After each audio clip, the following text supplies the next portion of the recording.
Welcome to the Sagebrush Trail. Stories of the West. From the prairies to the Yukon, I'm Mardell reading Riders of the Purple Sage by Zane Grey.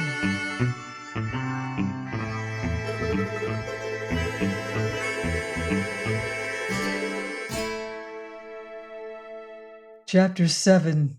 The Daughter of Withersteen. Lassiter, will you be my rider? Jane had asked him. I reckon so, he had replied. Few as the words were, Jane knew how infinitely much they implied. She wanted him to take charge of her cattle and horse and ranges, and save them, if that were possible. Yet though she could not have spoken aloud all she meant, she was perfectly honest with herself. Whatever the price to be paid, she must keep Lassiter close to her. She must shield him from the man who had led Millie Erne to Cottonwoods.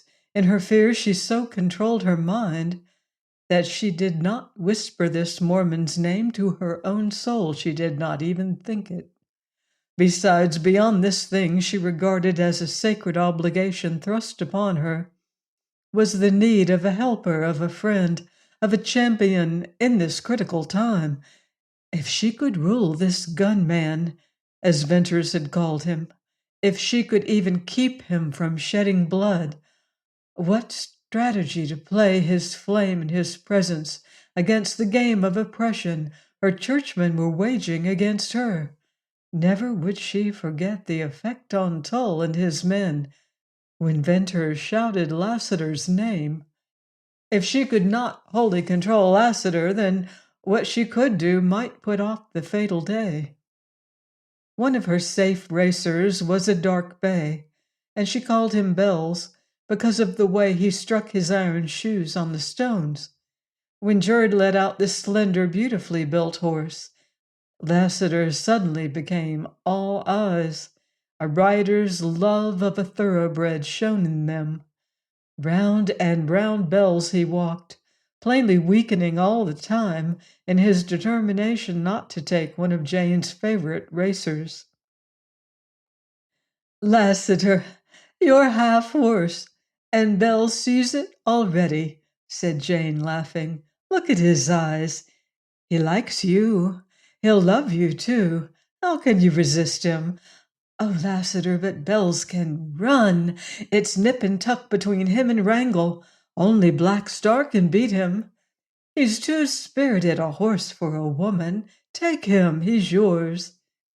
I just am weak where a hoss is concerned, said Lassiter. I'll take 'em, and I'll take your orders, ma'am. Well, I'll be glad, but never mind the ma'am. Let it still be Jane. From that hour, it seemed Lassiter was always in the saddle, riding early and late, and coincident with his part in Jane's affairs, the days assumed their old tranquillity. Her intelligence told her this was only the lull before the storm, but her faith would not have it so. She resumed her visits to the village, and upon one of these she encountered Tull. He greeted her as he had before any trouble came between them, and she, responsive to peace, if not quick to forget, met him halfway with manner almost cheerful. He regretted the loss of her cattle. He assured her that the vigilantes which had been organized would soon rout the rustlers. When that had been accomplished, her riders would likely return to her. You've done a headstrong thing to hire this man Lassiter, Tull went on severely. He came to Cottonwoods with evil intent. I had to have somebody, and perhaps making him my rider may turn out best in the end for the Mormons of Cottonwoods. You mean to stay his hand? I do, if I can. A woman like you can do anything with a man, that would be well, and would atone, in some measure, for the errors you have made. He bowed and passed on. Jane resumed her walk with conflicting thoughts. She resented Elder Toll's cold, impassive manner that looked down upon her as one who had incurred his just displeasure. Otherwise, he would have been the same calm, dark-browed, impenetrable man she had known for 10 years. In fact, except when he had revealed his passion in the matter of seizing Venters, she had never dreamed he could be other than the grave, reproving preacher. He stood out now, a strange, secretive man. She would have thought better of him if he had picked up the threads of their quarrel where they had parted. Was Tull what he appeared to be? The question flung itself involuntarily over Jane Withersteen's inhibitive habit of faith without question, and she refused to answer it. Tull could not fight in the open. Venters had said, Lassiter had said that her elder shirked fight and worked in the dark. Just now, in this meeting, Tull had ignored the fact that he had sued, exhorted, demanded that she marry him. He made no mention of Venters. His manner was that of the minister who had been outraged, but who overlooked the frailties of a woman. Beyond question, he seemed unutterably aloof from all knowledge of pressure being brought to bear upon her, absolutely guiltless of any connection with secret power over riders, with night journeys with rustlers and stampedes of cattle. And that convinced her again of unjust suspicions. But it was convincement through an obstinate faith. She shuddered as she accepted it, and that shudder was the nucleus of a terrible revolt.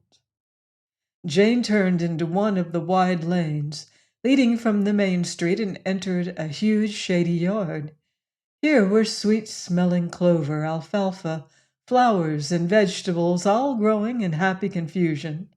And like these fresh green things were the dozens of babies, tots, toddlers, noisy urchins, laughing girls, a whole multitude of children of one family.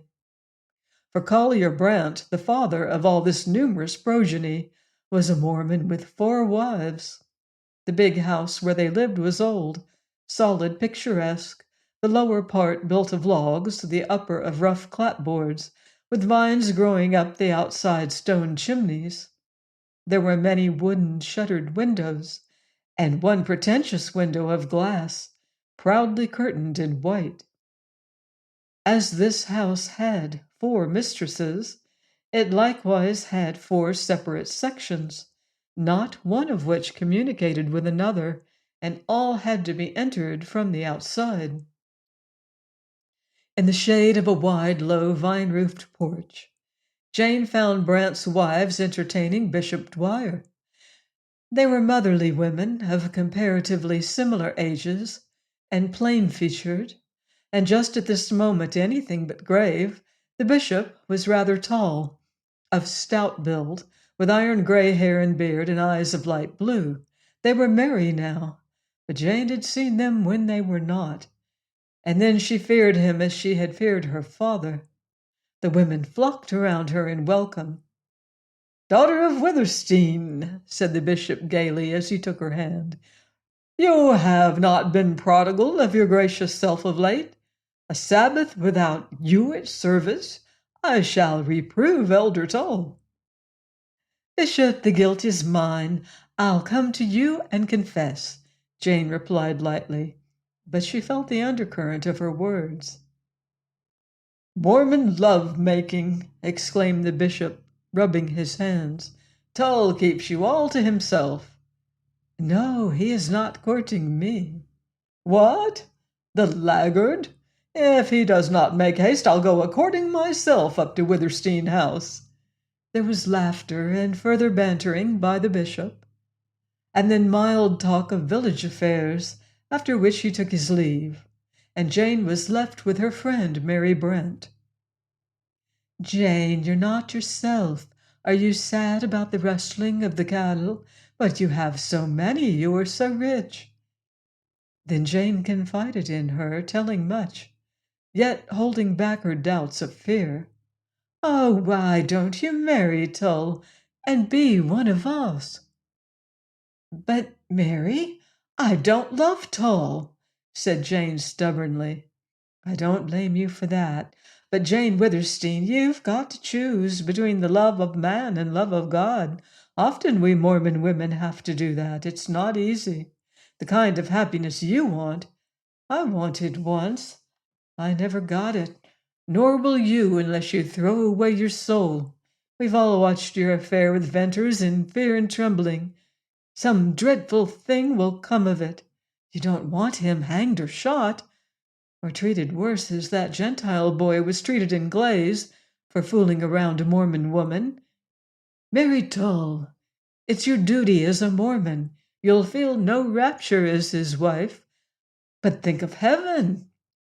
Mormon women don't marry for what they expect on earth. Take up the cross, Jane. Remember your father found Amber Spring, built these old houses, brought Mormons here and fathered them. You are the daughter of Withersteen. Jane left Mary Brant and went to call upon other friends. They received her with the same glad welcome as had Mary, lavished upon her the pent-up affection of Mormon women, and let her go with her ears ringing of Tull, Venters, Lassiter, of duty to God and glory in heaven. Verily, murmured Jane, I don't know myself when through all this I remain unchanged, nay, more fixed of purpose. She returned to the main street and bent her thoughtful steps toward the center of the village. A string of wagons drawn by oxen was lumbering along. These sage freighters, as they were called, hauled grain and flour and merchandise from Sterling, and Jane laughed suddenly in the midst of her humility at the thought that they were her property, as was one of the 3 stores for which they freighted goods. The water that flowed along the path at her feet and turned into each cottage yard to nourish garden and orchard also was hers, no less her private property because she chose to give it free. Yet in this village of cottonwoods, which her father had founded and which she maintained, she was not her own mistress. She was not able to abide by her own choice of a husband. She was daughter of Withersteen.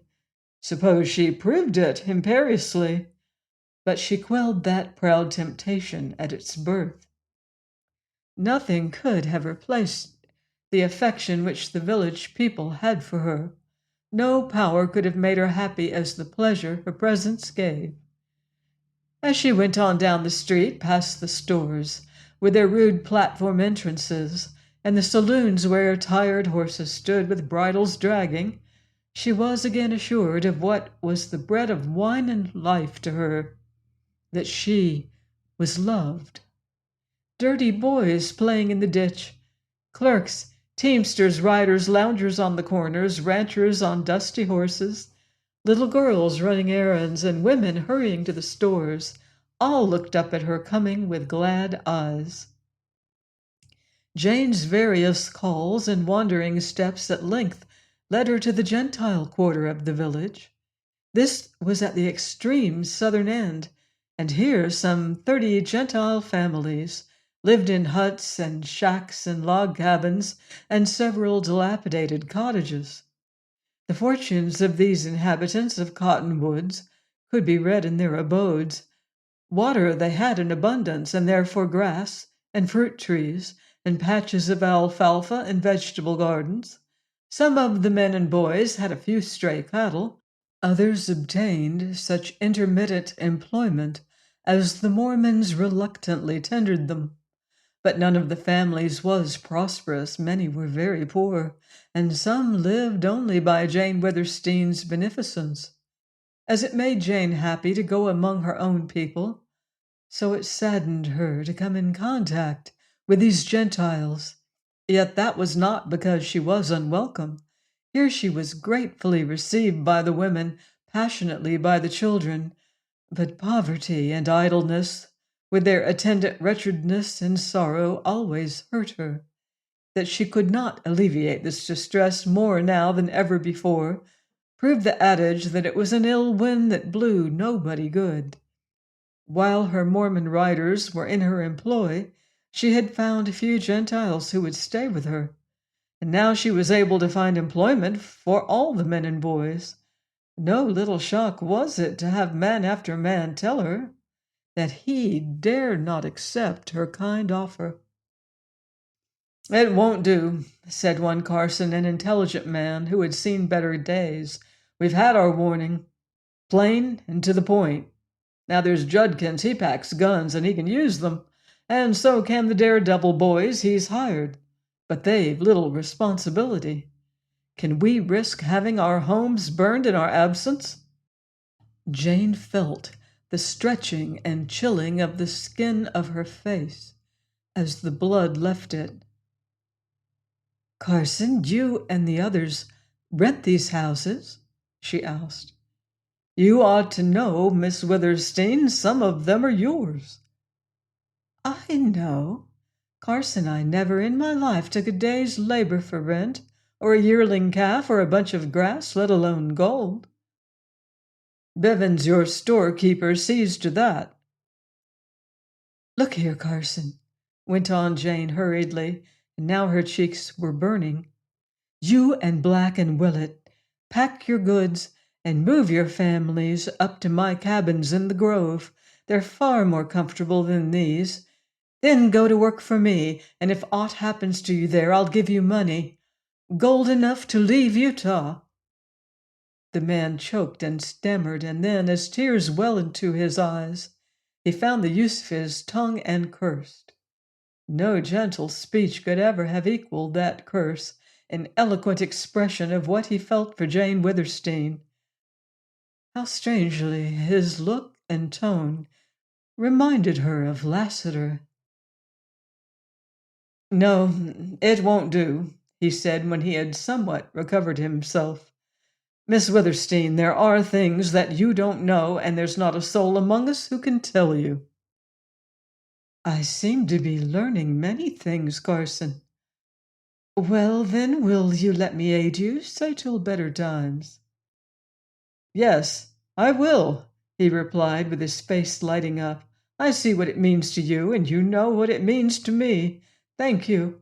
And if better times ever come, I'll be only too happy to work for you." "Better times will come. I trust God and have faith in man. Good day, Carson." The lane opened out upon the sage-enclosed alfalfa fields, and the last habitation at the end of that lane of hovels was the meanest. Formerly it had been a shed. Now it was a home. The broad leaves of a wide-spreading cottonwood sheltered the sunken roof of weathered boards. Like an Indian hut, it had one floor. Round about it were a few scanty rows of vegetables, such as the hand of a weak woman had time and strength to cultivate.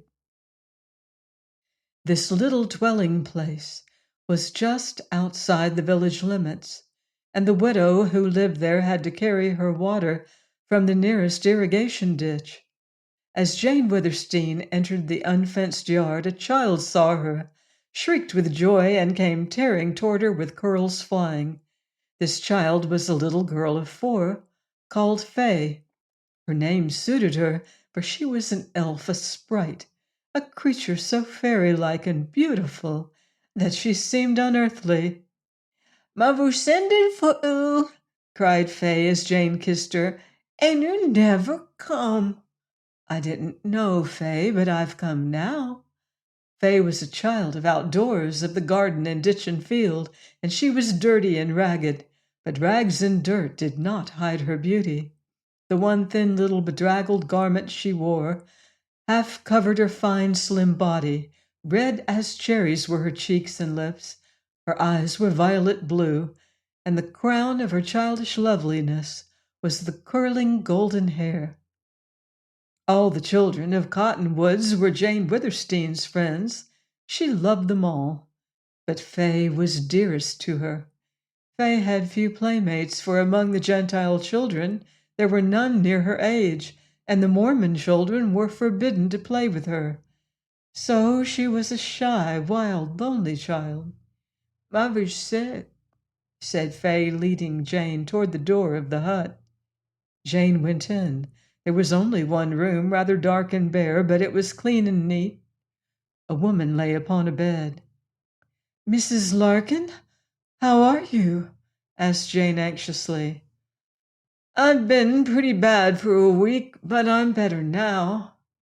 "You haven't been here all alone, with no one to wait on you?" "Oh, no, my neighbors are kind. They take turns coming in." "Did you send for me?" "Yes, several times. But I had no word. No messages ever got to me."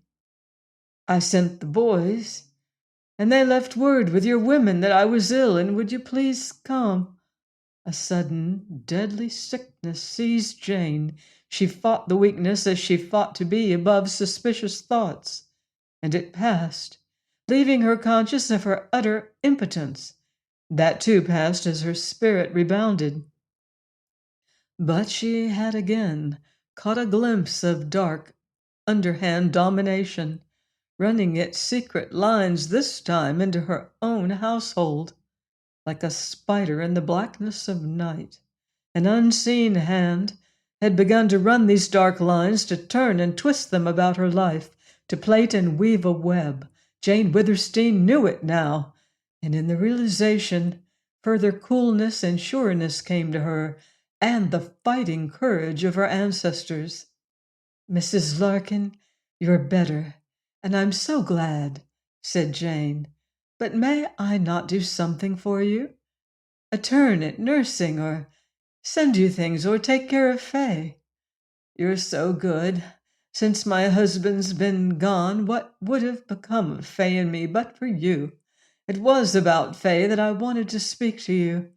This time I thought I'd surely die, and I was worried about Fay. Well, I'll be around all right shortly, but my strength's gone, and I won't live long, so I may as well speak now. You remember, you've been asking me to let you take Fay and bring her up as your daughter?" "Indeed, yes, I remember. I'll be happy to have her. But I hope the day—" "Never mind that. The day'll come, sooner or later. I've refused your offer, and now I'll tell you why." "I know why," interposed Jane. "It's because you don't want her brought up as a Mormon." "No, it wasn't altogether that." Mrs. Larkin raised her thin hand and laid it appealingly on Jane's. "I don't like to tell you, but it's this. I told all my friends what you wanted. They know you care for you, and they said for me to trust Fay to you. Women will talk, you know. It got to the ears of Mormons. Gossip of your love for Fay and your wanting her, and it came straight back to me. In jealousy, perhaps, that you wouldn't take Fay as much for love of her as because of your religious duty to bring up another girl for some Mormon to marry." "That's a damnable lie!" cried Jane Withersteen. "It was what made me hesitate," went on Mrs. Larkin. "But I never believed it at heart. And now I guess I'll let you." "Wait, Mrs. Larkin. I may have told little white lies in my life, but never a lie that mattered, that hurt anyone. Now believe me. I love little Fay. If I had her near me, I'd go to worship her. When I asked for her, I thought only of that love. Let me prove this. You and Fay come to live with me. I've such a big house, and I'm so lonely. I'll help nurse you, take care of you. When you're better, you can work for me. I'll keep little Fay and bring her up without Mormon teaching. When she's grown, if she should want to leave me, I'll send her, and not empty-handed, back to Illinois where you came from. I promise you." "I knew it was a lie," replied the mother, and she sank back upon her pillow with something of peace in her white, worn face. "Jane Withersteen, may heaven bless you. I've been deeply grateful to you, but because you're a Mormon, I never felt close to you till now. I don't know much about religion as religion, but your God and my God are the same." Join me next time for another exciting chapter of Riders of the Purple Sage by Zane Grey here on the Sagebrush Trail.